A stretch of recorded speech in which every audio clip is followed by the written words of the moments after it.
Welcome to the wonderful world of dance, bringing you exclusive interviews with top dancers and choreographers and reviews of the world's best companies across the globe. You can find lots more on our website at thewonderfulworldofdance.com. Hi, this is Savannah Saunders from The Wonderful World of Dance, and today we're going to be talking about the different types of dance careers that are available for all types of dancers. Often dancers grow up with this career in mind, wanting to perhaps join one of the top ballet companies and dance on the famous stages, either in their hometown like London here or across the world. But actually there's so many incredible careers within the dance industry and so many different types of roles for dancers that can really give them a fulfilling career, both creatively and importantly financially as well.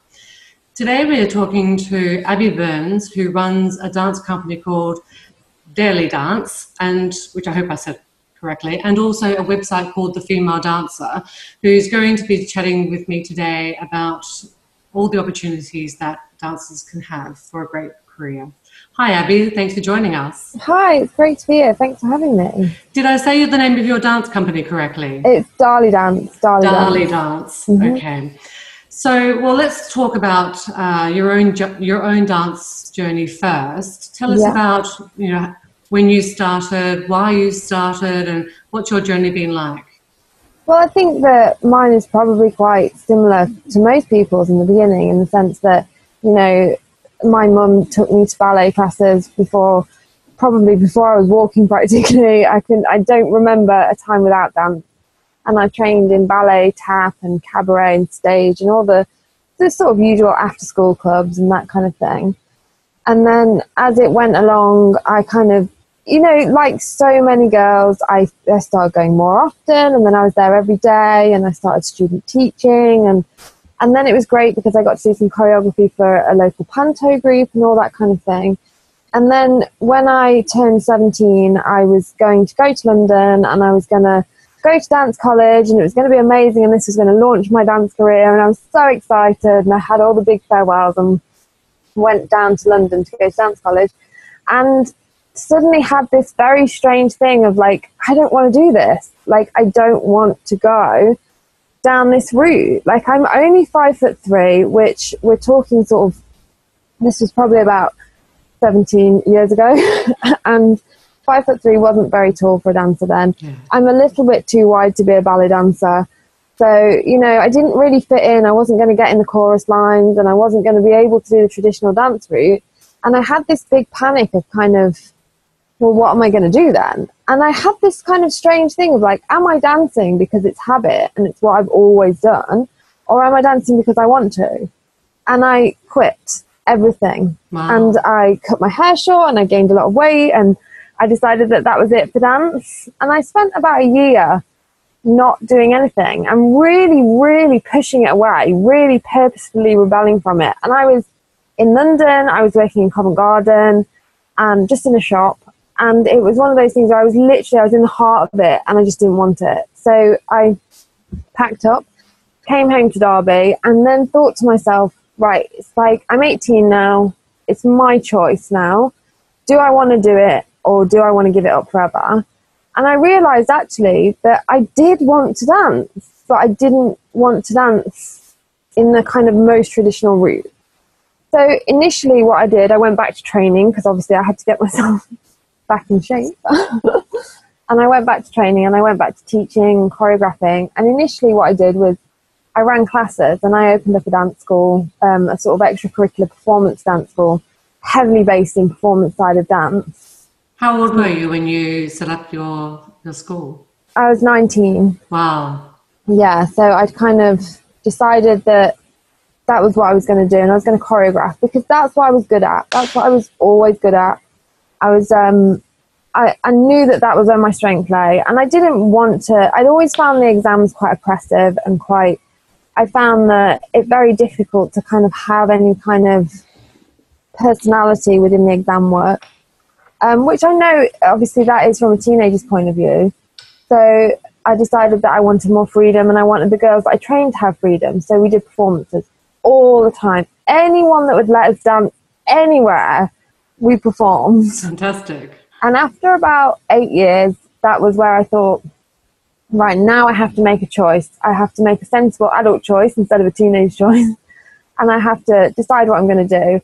And I thought, what I'm going to do is I'm going to leave the dance school behind, because there are so many amazing dance schools that we don't need. The world doesn't perhaps maybe need another one in my area.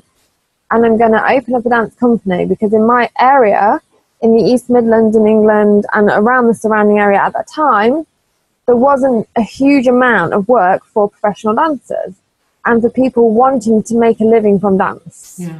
So that's when I opened Ballet Dance, and I just put us out there for event work. So it was all freelance event work and freelance, corporate events, weddings, sports events. And it was fantastic. And it grew from there, really, because it became this thing where I was able to offer dancers work, either in between contracts or one-off, longer term, and it was really exciting. Once I realized that that's what was happening, that's when it got exciting. And that's when I really started pushing. And that's when I knew that I was in the right place, because I knew that I was offering something to dancers that there wasn't a lot of at the time. So that was really cool, really cool. And that's kind of what I've been doing since. Not exactly what I've been doing since. So what type of dancers come and work with you? As you say, you're sort of, for listeners around the world, you're based, not in the heart of central London, but you're out in the East Midlands. We're out in the sticks, yeah. So sort of describe sort of where you are and the type of sort of who would come and work with you and what their life is like as a member of your company. So we are smack bang in the middle of England, and like where I actually am, really, we are right in the middle. So we are completely landlocked. We're not near any real tourism. There's the Peak District nearby, and it's all for walkers. So it's not really a dance area. There's a lot of hills and trees. And so what we offer, really, I mean, our dancers, the majority of our dancers that work for us, all of our dancers are freelance. Mm-hmm. So many of them will work full-time within the industry, but will be signed up to a number of different companies very similar to mine. Okay. Or some of them work part-time in a role. They'll work part-time, perhaps maybe as a dance teacher, and then do the events on the side. So then what we offer is essentially one-off events. So it is some of the events that we do, for example, big corporate events, corporate Christmas parties. So the girls might do a season with us dancing at Christmas parties all through December. Or we do sports events. So we've just been doing a big thing with the ice hockey, with cheerleaders at the ice hockey. And so they'll come to us in between, perhaps maybe going on a cruise ship, or if they go away for the summer and they might work in a holiday park all summer. And then when they get back in October, they'll sign up back again, let us know that they're home. And we'll sort of be offering one-off events all the time. It's kind of one-off events all the time, which is really exciting and really nice. It's kind of led to me being able to help girls as well, because I now run a blog as well. And that is all designed to kind of, when I started out, I had no one to ask. So this is the Female Dancer website. Yeah. So the femaledancer.co.uk. That's right. So tell us about the blog. Well, when I started out, like I say, I really did have no one to ask. It was so hard, and you can't ask other dancers, or you don't feel like you can, because you feel like they're your competition, and you feel kind of like, oh, I need to know this stuff. But I mean, how do you know unless you ask, you know? And particularly if you're working freelance, because it's like, well, how do I find the work? Essentially, you become your own business. You are your business, and you have to now go out and look for work for yourself and know how to walk confidently into auditions, because you're going to be auditioning a lot, and you know how to chat to people and get on with the work and all that kind of thing. And it's hard to know where to start, and it's hard to know how to get on the cruise ship or how to get on the holiday park, or, these things are really hard. So I thought, after years and years of girls asking me and saying to me, do you know anyone I can talk to about this? Or I thought, do you know what, this is crazy. I'm going to try and set something up where they can come and ask the questions and without feeling judged and without feeling stupid. So that's really what that platform is. It's a hope to give people a glimpse of what it's like to be a freelance dancer. We're doing a lot of blogs and getting a lot of guest blogs. chatting to female dancers, chatting to people who hire freelance dancers and all the different companies and all the different options, so that people get a real glimpse of what it's like and what they can do and the options that are available to them. Because sometimes, like you said, people don't realise the work is out there. Absolutely. And that they can make a living. Yeah. Even if they're not working full-time with a dance company, they can make a living all over the place. And it's exciting when you do lots of different events. And I think it's nice for people to be able to see that side of the industry and to be able to think, oh, okay, well, maybe I am too small to be in a chorus line, but hey, I can work as a showgirl. Fantastic. Or I can work as a cheerleader. You know, these are things of kind of saying to people, the options are out there, and we want to try and guide you to show you where they are.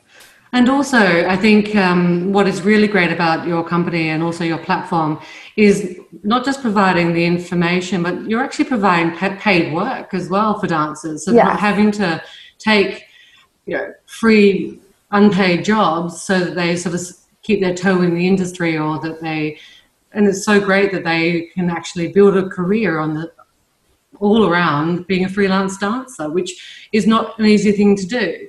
Absolutely. It's one of those things, I think, where it sounds a lot more intimidating than it is, because I think that once you start working with other dancers who are also doing the same thing as you start chatting to people. We very much encourage in our company for the girls, talk to each other, be friends. You are not enemies, you are friends. So chat to each other, talk about the good companies, tell each other where to go, where the auditions are, what's happening. There might be an event on Saturday where you're going to be a Vegas showgirl for a 1950s, Vegas style event. Sounds like fun. Yeah, it is. That's it. And then next week you might be dressed as a Gatsby girl in a 1920s number and doing some Charleston, and it's great for girls. And if they can sign on with enough companies, meet enough people, then there is a living to be made from that. And it's just a case of, we don't offer full-time work because we don't get full-time work. Yeah. But what we offer is a way for girls to get into the industry, meet other girls, meet other dancers, meet other companies, and actually be able to build that kind of career where you're completely in charge. It's your life. You're in charge of it. We grow up thinking that perhaps maybe if we want to be a dancer, there's only one path. Yeah, absolutely. But there's not. There's so many different paths. Everyone's path is different. And if you are working freelance, you have far more control than any other dancer, really, because you can pick and choose where and when you work. And if you have a car and you can travel, then, you really are quitting, because then you can go all over. Yeah, I really, really agree with what you're saying about the different path. Or I know when I was growing up in Australia, in pretty much a small town in Adelaide, in South Australia, when I was growing up, I had this plan. I was going to go either dance with the Australian Ballet or come to London and dance with the Royal. Yeah. Neither of which happened. And I had to give up ballet to look after my family when my mum got ill. But even after that sort of phase in my life passed, I probably could have gone back to dance and built a really interesting career as a dancer, rather than going into the corporate world, which is what I did. And I just didn't have the information to know that actually there was another option. Absolutely. To have another life as a dancer. I didn't know the things that I know now. Thank goodness, internet, YouTube, and all the rest of it. There are thousands and thousands and thousands of companies across the world, professional companies, semi-professional companies, event companies like yourself, where there is amazing opportunities to dance, different types of dance, different types of choreography, and to be able to build a career, perhaps potentially traveling the world, like you say, dancing on a cruise ship, or dancing for a traveling company or a theatre company, or dancers who work doing sort of advertising and that type of stuff. And I think it's so great that there's a company and a platform like the Female Dancer where you can ask the questions about, well, this is my situation, what do you think are the possibilities are? So without them feeling oh my goodness, I'm deciding not to become a ballet dancer and my life is over. I think that there is a certain thing as well. I think that there's a certain thing of thinking, oh my God, am I giving up my dream if I'm not becoming a ballet dancer? Yeah. Have I failed? Have I failed? And the truth is no, you're not giving up your dream. You're just altering it ever so slightly.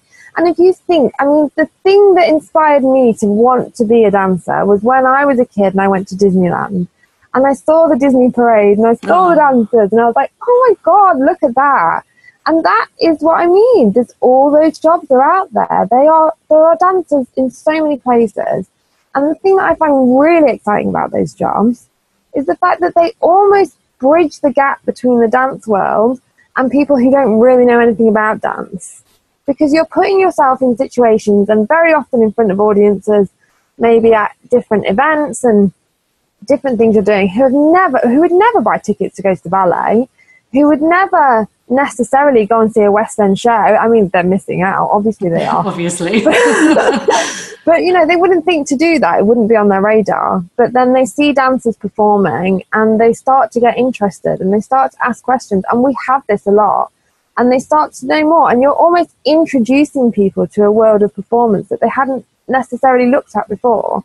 And in that sense, it's really exciting. I mean, the variation is exciting. The traveling around is exciting. The being one thing 1 minute and another thing another minute. I mean, we've gone from 1940s RAF girls 1 minute right into, like, you know, big showgirl feathers or dressed as a princess in a huge dress, all different kinds of things. And it's really exciting. But actually being in front of people who don't really know anything about dance, that's when it gets really cool, because then you're kind of you're saying to people, look, this is what this industry has to offer. And not just inspiring the next generation of dancers, but also inspiring people to the next generation of audiences to go and watch dance. Absolutely. And I think one of the greatest challenges with the dance industry is how do we get new audiences, younger audiences, or, as you say, people who would never consider going to the West End or going to see a ballet. How do we get them to, to see what we love in dance, which is, the incredible experience of it just being in the audience. Yeah. And I think it's so great that actually one of the ways they can be introduced is by coming to an event or seeing an event or being, in the audience of, an event they would never ever think about ever buying a dance ticket. It's a fantastic way of getting new audiences. Yeah, it is. I mean, we've done it where we've literally at Christmas we've been out in the cold in the square of the sort of marketplace dancing. So people there are not even going for a show. They're not even going for entertainment. They're going to shop, and we're there.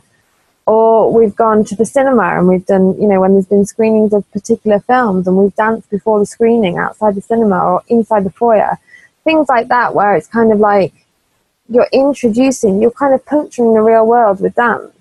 And it's so nice because then people are they do get curious. They're going to get curious. Of course they are. Yeah. And like I say, it's not just about the next generation of dancers and inspiring them. It's also about the next generation of audiences. And like you say, the more we can bring them in, the better. Absolutely. And the more people that, even if you go on holiday and you're sat there having a drink at the end of the evening, perhaps, and the dancers come out, things like that.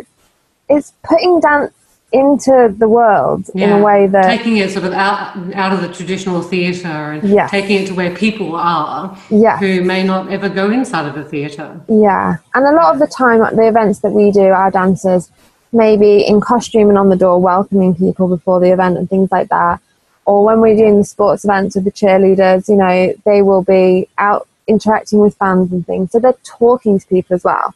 So it suddenly makes dancers approachable. Yeah. And it suddenly makes dancers normal, which people. Is like, absolutely, which is really cool, because then people start, because I think that there's a certain image that perhaps maybe dancers are unapproachable and untouchable a little bit. So when we put them out in the audiences, it's great. It's great because suddenly they're suddenly approachable and they're suddenly part of it and they're suddenly, your friend, as it were. And I think that it's a shame that a lot of dancers, one, don't realise that these options are there for them, and two, that perhaps maybe think that it's not a good option, whereas it is. It's great. And it's great to be out talking to people about dance. Because come to this or come to this, or yeah, it's great. No, well, I think what you're doing is And I think that wonderful. Yeah, you know, the more it's seen, even on TV, backing dancers, you know, tour dancers with big concerts and things like that, the more it's there, the more it's out there, the more jobs there will be in general for the dance industry, and the more eyes there will be on the industry as a whole. I think also where you're located in the middle of England, in the Midlands, dance is, you know, it's not the most accessible art form. Like you say, you're in the middle of almost nowhere, but actually up in the Midlands and all around the UK, and very much similar to other countries around the world, there is a rich, diverse, wonderful, you know, art scene, if only it could be either accessed or showcased. Absolutely. And so I think what you're also doing, not only just for the industry as a whole and for dancers, but also specifically around the arts industry of your area. And I know that I've spoken to some other choreographers and artistic directors who are based up in the Midlands who do find it challenging about getting funding for the arts outside of the major capitals, and getting stage time and being able to provide funding to employ dancers. So it's great that you've been able to bring these elements together in a way that makes it sustainable, you know, but also providing amazing opportunities. It is hard, and I think that it's a case of really thinking outside the box.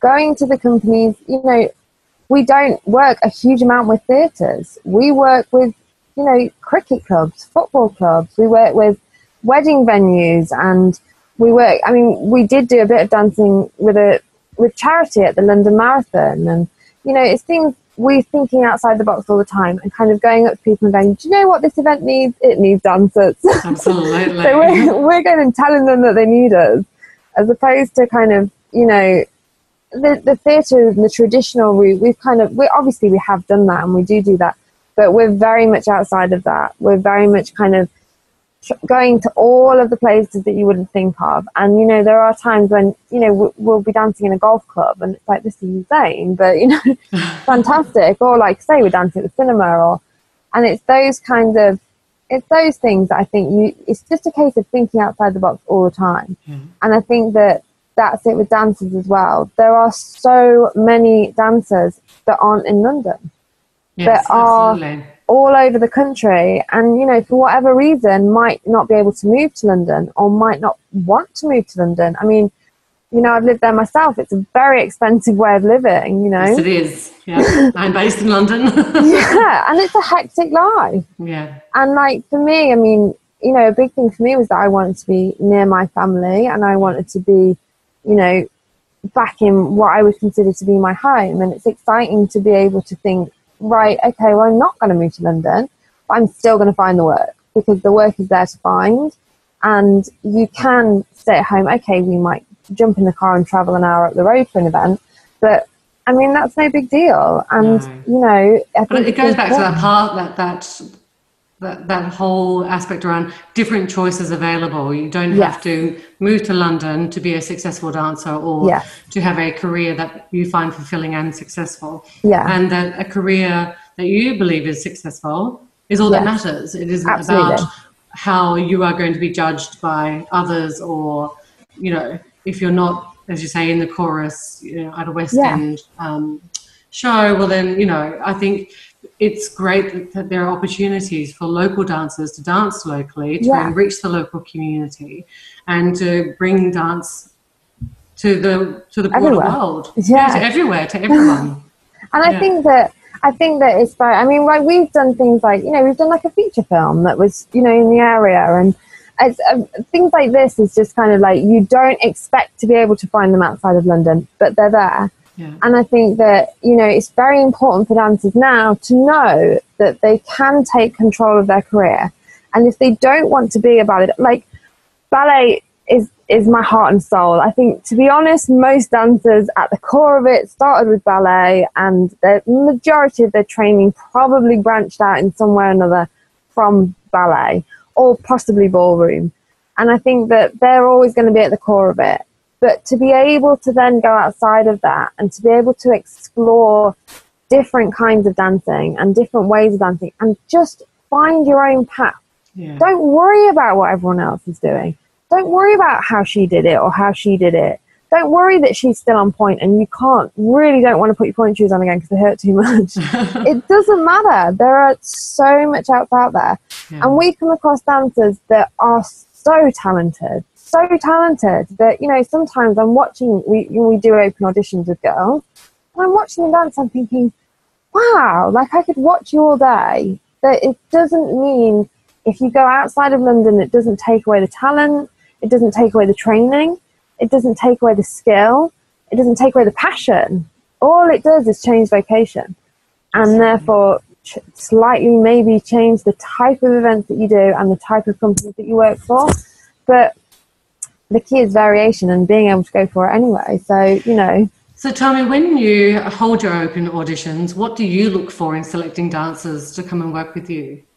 For me personally, I always make sure that I have quite a few people there because I am very impulsive. So I have a couple of more practical people that work for my company that are kind of more, let's think about this for a minute, Abby, and look. But for me personally, it's got to be that thing when you're watching a dancer and they just feel it. You know, you can just tell they're so passionate, they're so excited about dancing. And if you have a dancer, 9 times out of 10 the girls that come to us will have been ballet trained to begin with. I think that there's a very, very, very strong push for flexibility within freelance world, because the majority of jobs that we go to, there are certain things that people want to see from dancers, and one of the big things is a kick line. Yeah. You know, it is really, really kind of spot on that that's what people like to see, and it always gets a big cheer at every event you do, and it's always exciting. And so that's the superhuman element, isn't it? Yes. That's, you know, they're in the audience and they can't possibly imagine how that's achievable. Absolutely. And they find it extraordinary, and it is extraordinary. Yes, it is. And when you get a team of girls that work well together and you get a really, really clean kick line, it's amazing, amazing thing to watch. But that's the kind of Tiller Girls chorus line thing that people are familiar with, you know. And so that's one thing that they can definitely relate to. There are dancers that we've done that are so skilled, and we're like, wow, and everyone else isn't paying attention. You can see that you've lost the audience because they don't know how skilled it is. But a kick line, everyone they can relate to that. That's something that they know. Yeah. So there's a high thing on flexibility, I think, with a lot of freelance dancers now. So we do look for that, because if you're going to put girls together, we need to make sure that they're of a very similar level flexibility-wise. But, you know, girls can stretch and train. Yeah. But really, we look for that, and we make sure that we look for people who are really passionate, because at the end of the day, if we're going to do one-off events, we need girls to be in different places at different times on different days. So they've got to be loving what they're doing, and they've got to be passionate about what they're doing. Otherwise, they're going to not turn up. Yeah. And you can't have that. Yeah, exactly. So we need to make sure that we've got girls that are enthusiastic and excited. And then from that, actually, we're quite flexible within what we choose. We don't have weight boundaries. We don't have height boundaries. We don't really have age boundaries. Obviously, everyone has to be over 18 because they're working professionally. Mm-hmm. But, you know, we don't really have any other restrictions. We're quite open to just seeing who we like, really. Right. It's one of those situations where we're happy to just go through and see what we like. We're not worried about having beginner dancers because, you know, at the end of the day, even a beginner dancer's done like God knows how many years training. Yeah. So, you know, we're not talking about beginners, are we? But if they're new to the industry, we're happy to kind of hold their hand a little bit while they're finding their feet. And we're also happy to have the really experienced girls who, you know, have travelled all around the world dancing everywhere. So we're quite open with regards to that. But the main thing is knowing that they have that passion, because that's the when we know they're going to do the work. Yeah, absolutely. So the final question I wanted to ask you was, what advice would you give to freelance dancers who are considering, you know, how to get the best out of their dance careers, or just general advice you would give for freelance dancers? So the first thing you need to do is decide what you want to do. And I would say go online, have a Google, go on YouTube, and just have a look at some of the jobs that you want to do, because really there are so many out there that if you can begin to narrow down the kind of thing you want to do, then you can start to form a path. You can change direction. You don't have to stay on the path. But the key really is to start finding your feet, because when you start out as a freelance, it can be so overwhelming because you go, I want to do this, I want to do this, no, calm.